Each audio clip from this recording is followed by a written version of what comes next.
Welcome to X Corner. I'm here to add a little mutation to the superhero crew. I'll be covering the X comics for the week of March 20th, 2019. This week we have 3 comics. Age of X-Men Next Gen number 2, Age of X-Men The Amazing Nightcrawler number 2, and Uncanny X-Men number 14. Spoilers, of course. We'll start with Age of X-Men Next Gen number 2, written by Ed Brisson, art by Marcus Toe. So Glob didn't light armor up like a candle with his flaming jelly. Instead he covered her, in a non-sexual way, with his wax. He thinks it'll free her from the lies of this reality, like it has for him. He says the supposed fan fiction he's writing is everything he can remember about the real world. Armor thinks he's nuts and storms off. Meanwhile, Enola is woken up and finds a letter from himself telling him to sniff some magic smoke. Which he does. Now the newly cleaned up Armor is at breakfast, and she goes up to Bling to ask her about last night. She was the one Blob was assaulting. She doesn't remember anything of it, and her friends say they're all together studying all night. Enola at breakfast also asks Rockslide to do some research about something called the Life Seed, which supposedly gave everyone powers. Rockslide can't find any information about it after the initial event, and when he asks the librarian about it, he gets put on the naughty list. Enola, meanwhile, has gone back to his rebel buddies, who soon be followers of Apocalypse. His school friends are looking for him, but his rebel friends have found him. They give him more of the drug that lets him resist the memory wipes, and they have a plan to blow up the library in an act of defiance against the system. This is still one of the best Age of X-Men books. This issue reminded me of the old Brotherhood series about the inside of a terrorist cell, which is a much more heated subject than back in the day. I like the team coming together and piecing stuff out, and unlike most of the Age of X-Men books, this one seems to have a story. For that alone, it gets a 7 out of 10. Then there's Age of X-Men The Amazing Nightcrawler number 2, written by Shannon McGuire, art by Juan Frigeri. Nightcrawler and Megan did it, and are having the worst morning regrets about it. If this gets out, their careers are ruined. Nightcrawler wants to go confess, but Megan talks him down.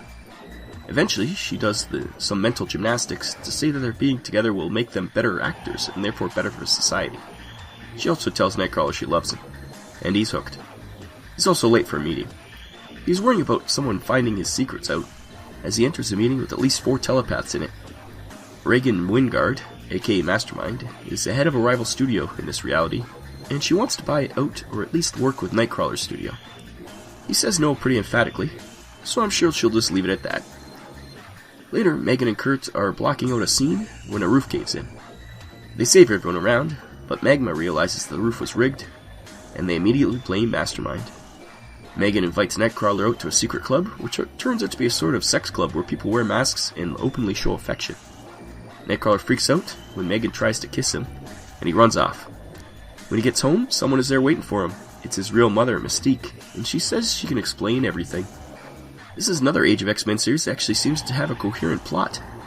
This one's like a mutant Mulholland Drive, but once again, actually makes sense. Is this the sort of story I want to read regularly? Probably not, but it's still a pleasant change. I do think all these series try to add too many side characters, though. Will Hellion or Surge come into the story again? Probably not, but they still had to name drop them, and every other random mutant who is anybody who walks by. I'm sure that's an editorial choice, though, since every one of these minis does it. But it's really becoming blatant and annoying. This issue in general was still good, though, so it gets a 7 out of 10.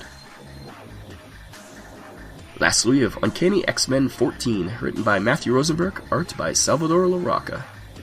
Uncanny starts with Logan and Cyclops meeting with Val Cooper, who used to run the Mutant Affairs office for the government, and multiple men chasing down Reaper and ex-MLFer.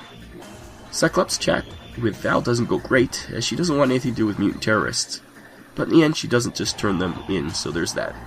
Meanwhile, Reaper has been accosted by multiple men and chased to the scary kids of Magic, Moonstar, and Wolfsbane, who'd knock him out and take him back to the X-Base, aka Harry's hideaway bar. They interrogate Reaper, but he says he's quit being an MLFer and doesn't even have any powers anymore. He does have a burner phone to contact the MLF, so they get that at least. Dark Beast is down there too, and Cyclops has him working on something, with Karma on close watch. He claims to be an X-Men now, and to prove his loyalty, he gives the location of an old acquaintance. The X-Men jump in via Magic's stepping disc to where Dark Beast said, and at first, they think he's lied, until Wolfsbane is attacked. Scramble, a marauder, has tried to use his powers on her, but that just messes up her techno-organic virus inside her. While the other scary kids try to calm her down, Scramble makes his escape. Wolverine gives chase, but when the rest make it outside, they find him with a knife in his eye. It was Callisto who was going after the Marauder. She brings them to the Morlocks sewers, where another mutant massacre has taken place. Chamber blames Cyclops for not being there soon enough to help. Cyclops promises to help the survivors, so they take a mission from Val to free a country from some superweapon warlords in return for a favor. They fight a mech and defeat the bad guys, giving the mutants a new safe haven in their country. After they've won, they go back to Hideaway to celebrate, and Chamber joins them to get revenge on the Marauders. Just when it looks like the X-Men have won the day, there's a knock at the door. It's Captain America, and like an angry father, he doesn't seem to like what the X-Men have been doing. Another great Uncanny issue. The art here is even better than last time, I think. There's some interesting panels and some classic 90s pin-up shots of the team.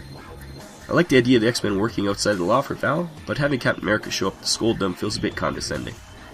The whole going for a country to create a land where mutants can have a safe haven and having them fight a mech seemed very much like X-Force. And I wish the editors had just talked to make it the same place, and neither team knew the other was there. Now I guess there are two safe havens for mutants in the Eastern Bloc. Overall, this comic could seem a bit too much of a throwback to simpler times, but I like that. We don't need every comic to be an event or be genre changing. Sometimes we just want good, solid, classic X-Men story, and Rosenberg is giving us that. Other than the mutant country snafu, this was good, so I'll give it a 7.5 out of 10 with an extra 0.5 for the art. So that was a week. I'm glad some of the Age of X-Men seem to know how to do a second issue. We'll see if the rest pick up. I do notice Prisoner X is already delayed, so there's that. Hopefully it's due to a story beat lining up, and not that the artist can't make deadlines. Next week I'll be taking off to go to Adepticon, and if I make it back from Chirac, I'll catch up the week after. See you then, hopefully.